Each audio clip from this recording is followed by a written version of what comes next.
This tutorial is going to walk you through how to make this off-shoulder top.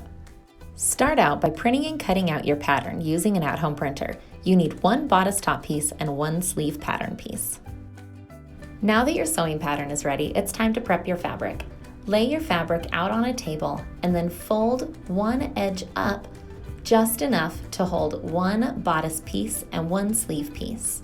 You're going to place these sewing pattern pieces on the fold line, so when you cut it out, you'll have a symmetrical, identical side on the back side of your fabric. Now carefully cut your pattern pieces out. The seam allowances have already been added to these pattern pieces, so you don't have to worry about anything extra. When you're done cutting your sewing pattern out, it's time to flip your fabric over and repeat this process on the other side. That way, you'll have two bodice top pieces and two sleeve pieces. Pay attention to the fold line markings on your pattern, so when you cut them out and open them, they look like this. Before we can start sewing, it's time to mark your pattern.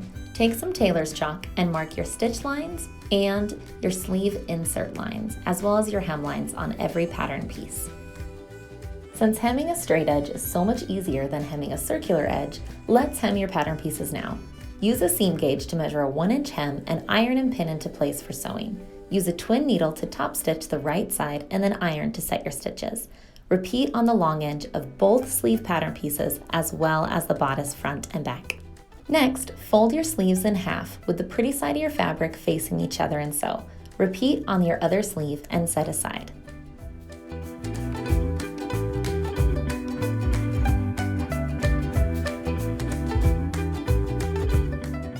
Now lay your bodice front and back pieces on top of each other with the pretty right sides together.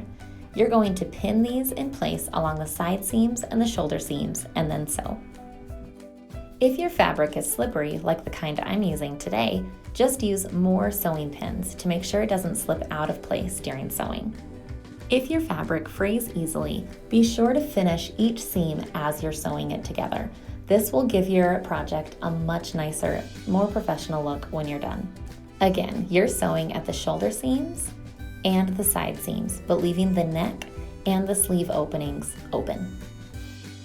Now that the base of your bodice is complete, it's time to set the sleeves. Pick up the sleeve and pinch the seam line and then spread your fingers to find the exact opposite edge. Mark that edge with a pin. Insert your sleeve into the bodice of your top with the right sides together. Line up the seam of your sleeve with the side seam of your bodice and pin.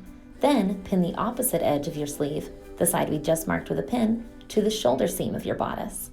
Make sure the right sides of your fabric are together before you work your way around the circumference of your sleeve, pinning every few inches to hold it in place.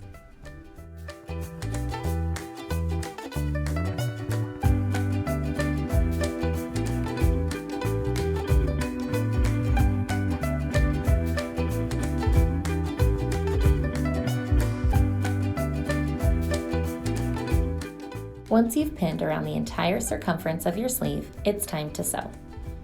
From here, your shirt is nearly finished. The last thing to do is add bias binding to your neckline. For this tutorial, we'll be using some 1/2-inch single fold bias tape. Open your bias tape and place the top edge against the raw edge of your fabric with the right sides together. Pin all the way around the circumference of your neckline. When you go all the way around your neckline and end up on the other side, make sure that you have about 1/2 inch of seam allowance so you can sew your bias binding together.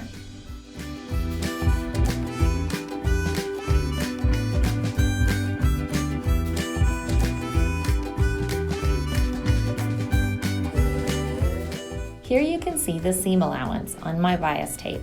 I like to leave about 1/2 inch and then trim any excess off.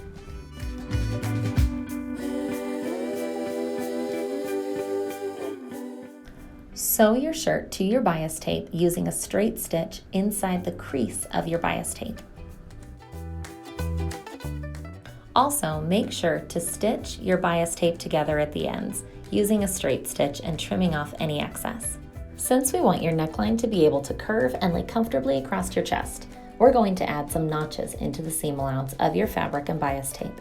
Use sharp scissors to make tiny cuts into the seam allowance, making sure not to trim and stitch the threads themselves. Once your notches are done, fold the seam allowance so it's encased in your bias tape on the inside of your project. Pin and sew into place. Now is the fun part. You get to try on your shirt. All your hems are done, your bias tape is installed, and it should drape really nicely. To print this sewing pattern and see other tutorials, check out modernsewingpatterns.com. Thanks for watching.